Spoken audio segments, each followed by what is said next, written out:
Chapter 6. Information from an Old Friend. I woke later that day from a deep nodding state with a restless spirit. Opening my books, I was quickly distracted by the odd sex laws followed by the early Jewish tribes. It was wrong for a man to lie with another man, but not for a woman to lie with a woman. I thought about being a man back then, about how great it would be to have 3 wives, and go at it with all 3 at the same time. Yeah, I wouldn't want to stop them from doing what came naturally in the heat of passion, either. As I browsed through one picture book on Hebrew history, my eyes were drawn to one particular image, a picture of a judgment seat excavated in Chorazin, outside of Jerusalem. My mind went back to one of Pastor Smythe's sermons. "Woe unto you, Chorazin!" Jesus had said these words in Matthew 11:21. I remembered, but barely, hearing this passage in one of Pastor Smythe's sermons. This particular seat had a familiar image carved into the back. It was a carving that resembled our Pentacle, or at least I thought it did. I read the caption. Excavated in Chorazin, this basalt seat of Moses was discovered in the 1920s, and it has an Aramaic inscription remembering Udin. Jesus references this position of authority. The teachers of the law and the Pharisees sit in Moses' seat, so you must obey them and do everything they tell you, but do not do what they do, for they do not practice what they preach. Matthew 23:2-3. Another has been found in Hamath Tiberias. I wasn't quite sure how this fit in with what we had already discovered, but I ripped the page from the book and put it in my pocket anyway. It was time to meet up with the guys. We would now determine which course of action, if any, to follow. For a moment I considered checking myself into Solomon's mental health hospital and leaving this mystery to solve itself, but I figured it would be best to see things through first. Later on, in the backyard behind Dan's house, I found both Dan and Stephen talking to one another in hushed tones. A fire was burning in the middle of the impressive stone garden. Dan's mother took pride in her garden, cultivating a wide range of flowers, fruits, and herbs. She used to yell at Dan because we would constantly raid her herb garden for some necessary elements for our rituals. Dan would laugh it off and blame it on the large number of chipmunks living in the area. I greeted both of my closest friends and took a seat on the bench by the fire. Judging by the burning of the logs and the formation of the wood pieces, it was clear that Stephen had just started the fire. Stephen and Dan tried to compose their collected thoughts and sputtered back and forth for a moment before Dan said loudly, "We have new information." "We're not sure what it means," Stephen continued, obviously excited to share the new information. "I researched the symbol," he said, pulling out a photocopy of a pentacle. "I saw Dan's art on the wall, and it's the same symbol," he said. "It is the same symbol I spurted onto Melanie." He paused, looking at me to continue. "It's the same symbol Adam drew before he shot himself," I confirmed. "It is the symbol for Shamash, the god of the sun and storm," Dan jumped in. "It's known as the Shamash Standard." Shamash! There was that name again. I thought it over quickly in my head. I noticed that Stephen was reading my face, and he smiled. He had made the same connection. Hebrew and Iblate are similar languages, both originating in an ancient Near East, Stephen said, looking for my reaction. I sort of sat there, mulling it over, not knowing what this all meant, but knowing there must be a connection. "There's more," Stephen continued. "Look at this." He inverted the sign, and it formed an arch cross. "This pentacle has been hidden for generations." I shared my own discoveries, explaining the random picture I had found carved on the back of a seat found in ancient Chorazin. "So you're telling me this symbol was found on a Sumerian temple, on a judgment seat in Chorazin, and it's the same pentacle from my wall, Stephen's sperm, and Adam's grave," Dan said, collecting what we'd learned so far. "Like every other clue," I said. "They could be related, but also could be a coincidence." "I'm fed up with coincidences," Dan said. "Something must be done." His words rang loud and true. We needed to make sense of the new findings, and I knew just who could help us. "Are you guys cool?" I asked. "Yeah, we're cool," Stephen said, pouring some white powder onto his wrist and snorting it deeply. I could see from the size of Dan's pupil that he was all right. "Well, guys, I have to figure this out," I said. "And the only person I know who is familiar with ancient studies is—" I could see Stephen shaking his head. "Yes, Pastor Smythe." "Well, have fun," Stephen said, quickly turning his back and walking off. "It couldn't hurt to ask," Dan said, "but don't let him in too far. I'd go with you, but I forgot how to move my feet. I'll stop by tomorrow after I talk to him." And with that I left my friends sitting by the fire. All personal feelings aside, Pastor Smythe was an expert. He got his master's degree in ancient Near Eastern studies from Brandeis, so I figured that he might have a clue. I stopped my car in front of the familiar church where I had spent a good portion of my childhood. I'd had so many dreams and aspirations during my time attending this church. That was back before my parents had split up. I knew my parents fought a lot, but I just thought it was normal. I never knew the reason they were getting divorced until one day my dad showed up at the house to grab some stuff with his boyfriend waiting in the car. After the divorce, my mother changed drastically. She started drinking heavily and smoking pot. She quickly and unhealthily lost a lot of weight and began dating different guys with motorcycles. I wasn't mad at my dad for being gay. It was more that I didn't really care. I got madder at the way my mom began to badmouth him to me. Any time I did something to piss her off, she would say, "You're turning into a queer like your father." Or when I went over my dad's house to visit, she would say, "Oh, you're going over to your faggot's house. Father." Over the past few years, my mom has settled down with a steady boyfriend, and my dad has moved to Florida, but the divorce has fucked me up and ruined my family. When I thought of my parents, I couldn't help but feel bitter. As I look back, I realized that perhaps our entire coven had turned to witchcraft to rebel against the religion of our parents. We rebelled against a religion that preached love for each other, while its adherents treated the people closest to them like shit. I parked near the church and walked up to the parsonage, a large Victorian house across the street. I knocked on the door and heard a young voice yell to come in. Inside, I quickly ran into Kristen, the little girl I used to play with and whisper jokes to in Sunday school. She was Pastor Smythe's oldest daughter. My parents used to think that one day the two of us might get married. She was all grown up now, and she was hot in an innocent sort of way. From what I'd heard, she was the only girl known to ignore Stephen's advances. "Daddy's in the study," she said, pointing down the hall. I walked down the creaking wood floor, feeling as though I were walking to my death. As I neared the end of the hallway, I could see Pastor Smythe through the partially open door. I let myself in. "Pastor Smythe," I said. He looked up from a large, dusty book. He was wearing reading glasses and was dressed in blue jeans and a sweatshirt reading York Beach, Maine. "Jeff, how are you doing?" he asked, sounding sincere. We made small talk for a few minutes and discussed Adam, but I didn't go into much detail. Can't let him in, I thought, recounting some of my feelings towards Adam.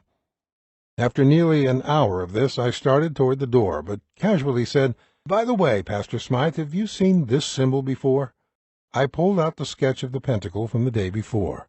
He studied it closely. "Looks familiar," he said. "I thought it may have something to do with Shamash," I offered quietly. His eyes lit up. "Jeff, have you been studying ancient literature?" he teased, before smiling and jumping up from his chair. He grabbed several grimy books off his bookshelf and began leafing through them until he found the same picture that Stephen had shown me earlier. "Here it is," he said. This symbol was the seal of Shamash. It is also a symbol that many in ancient history used to depict the sun, or the god of the sun. What most people don't know, Jeff, is that this old god Shamash is the same as the Egyptian god Osiris. One of my professors would lecture on a little-known theory called the Osirian myth. This myth equated Nimrod the hunter from Genesis with the Sumerian deity Shamash, the Egyptian Osiris, and the Syrian god Tiamat. According to myth, all four of these gods were hacked to pieces and spread throughout the ancient world in some manner. They were then collected and reassembled by their sister/wives. "Sister/wives?" I asked. These women were thought to be powerful goddesses of sex and fertility, Pastor Smythe answered. I immediately thought of Witch Bonnie calling Shamash the Watcher of the World. All of a sudden, what Stephen had said about girls getting pregnant at her grave made more sense. So what you're saying is that these guys married their sisters? Yes, Jeff, Smythe responded, but you're missing the point here. They were cut up and sent to the corners of the world. My professor believed that this original story began with Nimrod and was eventually spread throughout the ancient world, and all of these other stories are interpolations based on the myth of Nimrod. Who killed Nimrod? I asked. Well, it's the followers of light that are charged with this deed. Nimrod is considered the father of polytheism. This legend explains that Shem, the son of Noah, murdered Nimrod and sent his body parts across the ancient world to show the people how much the true God hated polytheism. In Egyptian mythology, the cutter is Seth. Interesting, I said, mulling it all over. Pastor Smythe noted my interest and continued. This same myth is found over and over again in the various early cultures in the Near East. That's where my professor's hypothesis, the Osirian myth, comes in. My mind raced toward Adam's misadventure, the followers of light. Maybe that meant the officers at Adam's house. It certainly couldn't be a coincidence that the officers had acted so suspiciously, could it? Jeff? Pastor Smythe asked. Jeff, are you all right, son? I have to go, I said, grabbing my drawing from his desk. Is there anything more you want to discuss? Pastor Smythe said with a stern look. No thanks. Hey, I'll tell my mother you said hi, I said, and took off, ignoring his further attempts to get answers.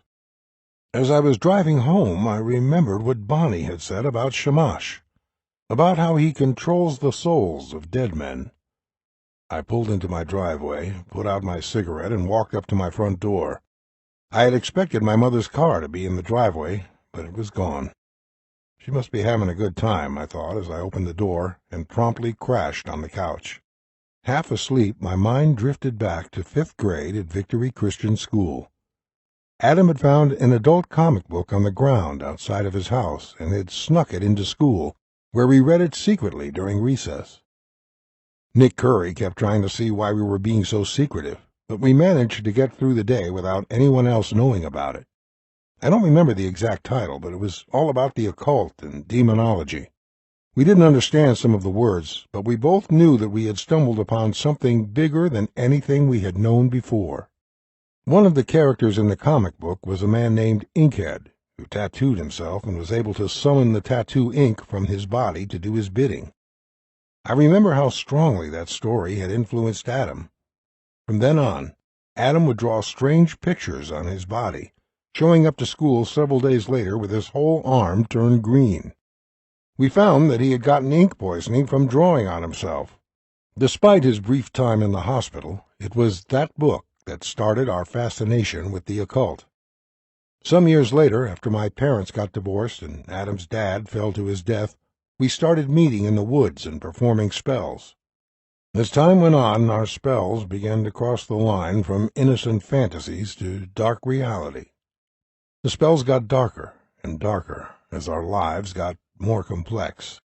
I went to Dan's house the next day, where I found him sleeping off the previous day. "Bad day, sunshine," I joked. "It's an off day," he replied, meaning that he wouldn't drop acid that day because he had built a tolerance to LSD. I knew that acid only works if you double up every day that you take it. The problem is you can only do this for about 5 days in a row, at most, as otherwise it becomes too expensive. Dan's mother yelled up to him from downstairs, "I'm going out for the day with Walter. There's a 20 on the counter for lunch and dinner. Love you." I could hear her high heels clicking on the tile floor, followed by the sound of the back door shutting. "Where's Stephen?" I asked. "Raiding my porn stash," Dan said, nodding down the hall toward the guest bedroom. He rubbed his eyes. "So, what's up?" "Nothing. I found out more about Shamash." I saw his face change from sleepy to solemn as he recognized the name. I explained to him what Pastor Smythe had told me. Stephen walked in with a curious smile. Apparently he had found Dan's porn stash perfectly acceptable. He sat in and listened to me recount my conversation with Pastor Smythe. After they were both up to speed, I asked Dan where Adam had said that Witch Bonnie had lived. "At the end of Ames Street. That's all I know," he replied. "But that neighborhood's gang-ridden now." I jingled my keys. "Anyone want to come with me?" "I can't," Stephen said, frowning. "I have to pick Destiny up at her house in half an hour." He looked at me. "Just wait until I pick her up and we can all go together." I gave him a you-know-better look, but Dan stood up, ready to come with me. "Dan," Stephen said, his voice sounding betrayed, "if you want me to stop and get you some high-grade X, you need to come with me. You know Destiny's parents won't let me in the house." Dan looked like an injured puppy, but his desire for X beat out any curiosity he had about the witch. "All right, then," I said. "I'll check it out myself. But stick around. I'll be back as soon as I find anything." They both nodded. "We can meet you back here around 11 tonight," Stephen said. And with that, I was on another mission. Chapter 7. Let Buried Bones Lie. Ames Street was in a pretty rough neighborhood, in a particularly run-down section of Lowell, and it was well known as a gang territory. Because I was on the Imperial Gangsta's turf, I invoked Marduk to protect me. I was thinking about how this whole section of the city had gone downhill recently, but I focused my energy when I suddenly remembered who had lived on this road many years before. Witch Bonnie. I walked to the end of a dead-end street and stumbled into a heavily wooded area. It reminded me of a dilapidated version of Adam's neighborhood, but maybe I was just reading into things. As I made my way through the thick brush, I started following one overgrown path, wading over the old strollers, air conditioners, television sets, and other garbage that had been abandoned there over the years. The path ended at a barely visible stone foundation, which was the only remaining trace of a small house. What remained was covered in graffiti, mostly ornate numbers divisible by 3, as well as a smattering of crowns and pitchforks. Imperial calling cards, I thought to myself, wondering if these gangbangers knew anything of the history of their hangout. I started to explore the area. Beer bottles, blunt wrappers, and cigarette butts littered the ground. It seemed that anything related to Witch Bonnie disappeared long ago. Discouraged, I began to walk away. As I retraced my footsteps, I remembered the conversation that Witch Bonnie and I had had several days before. There was something she had said which seemed out of place. Who was I kidding? The whole conversation was out of place. But she said something that seemed relevant. We had been in a graveyard, but not a real graveyard. She was talking, but she was on fire. I was running, yet she was hovering ahead of me. I remember thinking that I was going to lose my mind when all of a sudden it hit me. She said that sometimes you need to let buried bones lie. Buried. Witch Bonnie used this exact phrase. It had seemed peculiar at the time, but I guessed that maybe something was hidden underground. It was a long shot for sure, but it was only one night's worth of work.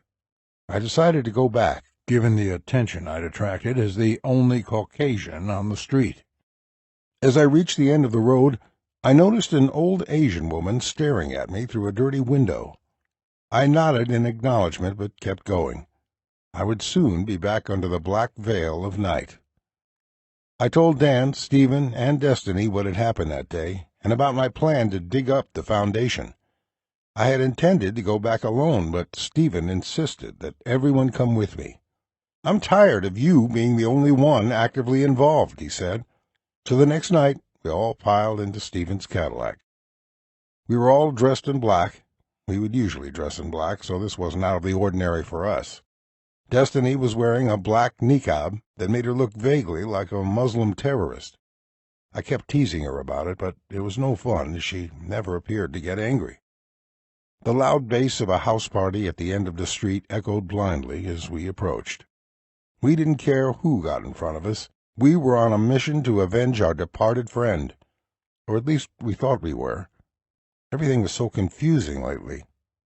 We went down to the foundation and began digging around the perimeter. I was wearing a flashlight attached to a headband and began digging by what I assumed was the front doorway.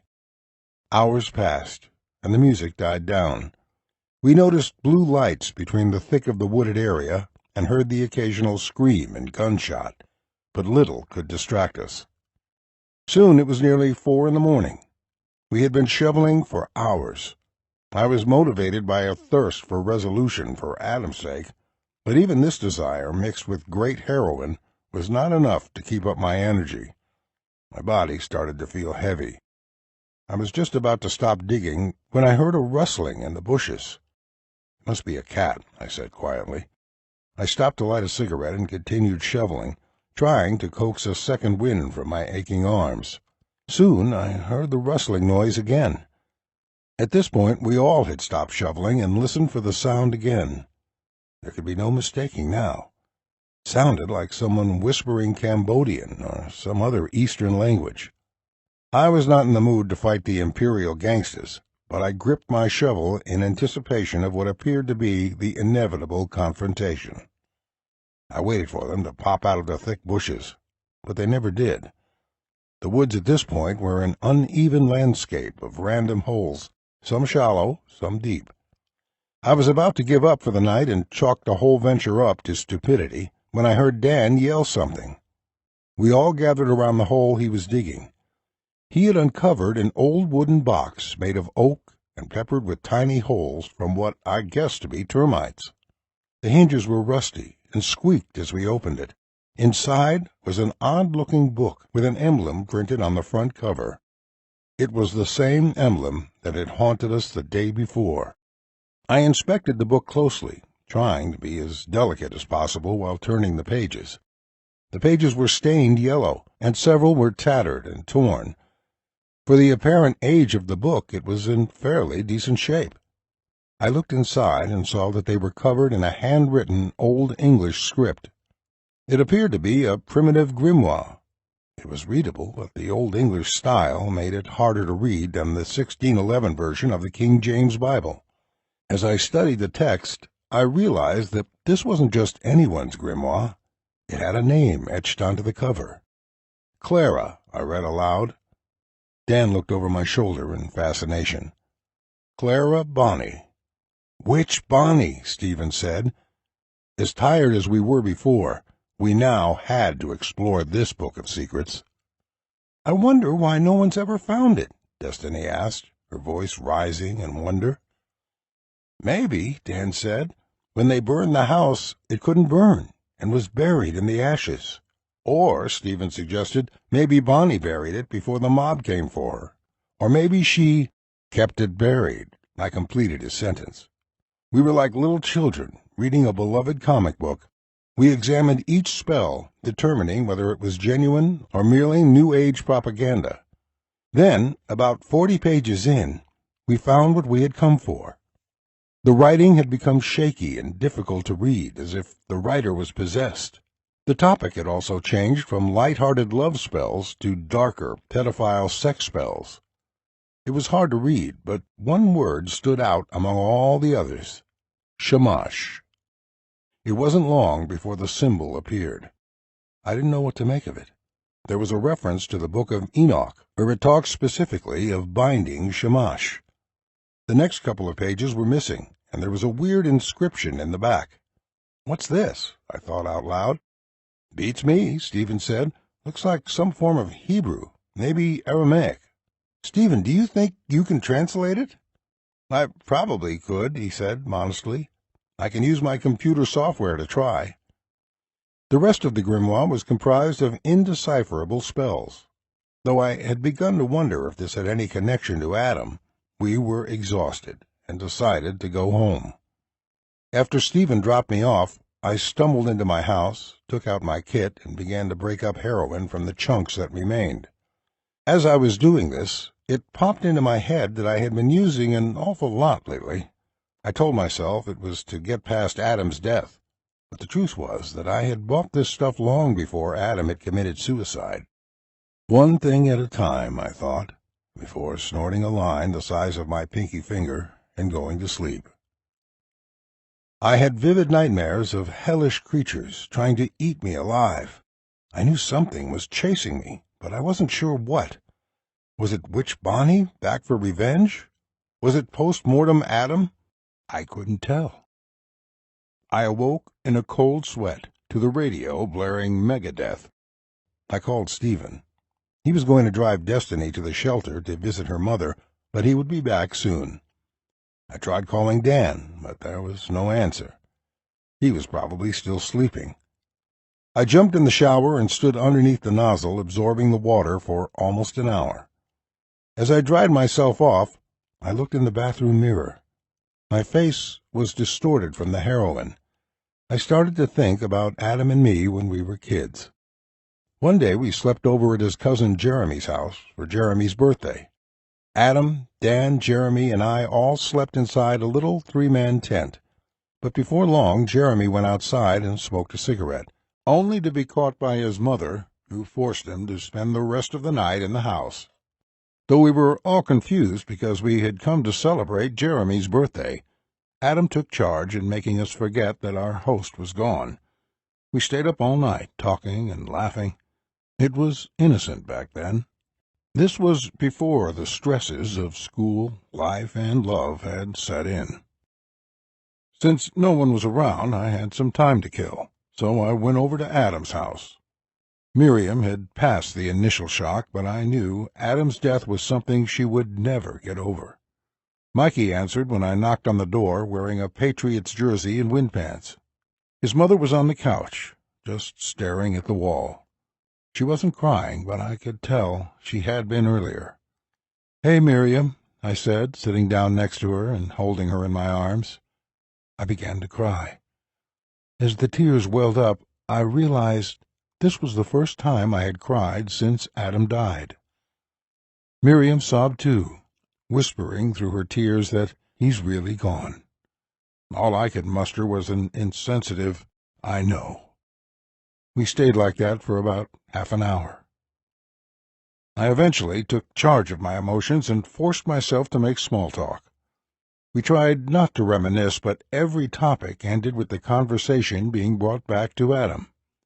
Eventually, I remembered the chain of events that had brought me to her home, but decided that Miriam wouldn't know anything.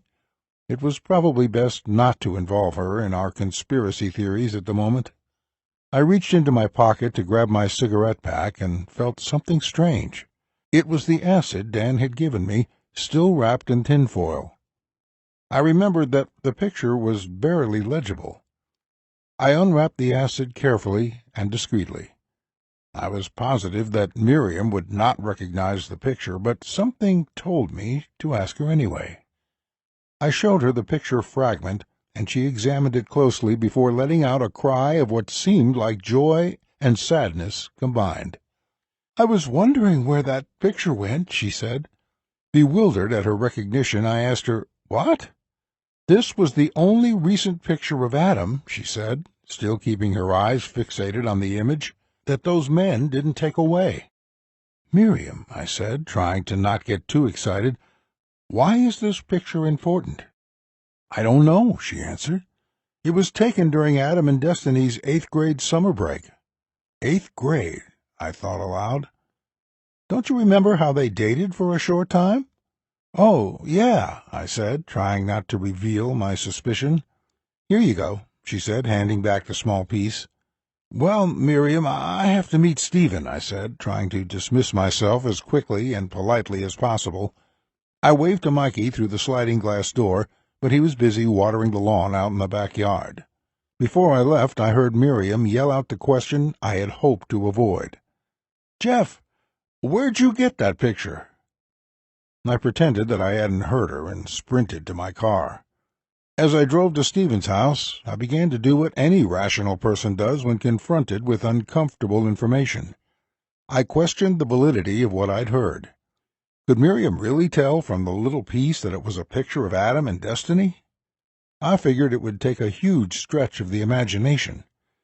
I'd also never even heard Adam mention Destiny's name even once, outside of talking about Stephen. I figured Adam had never really liked her, only tolerated her, for Stephen's sake. Maybe Miriam was still in shock. Maybe she didn't know what she was saying. I decided to go ask Stephen.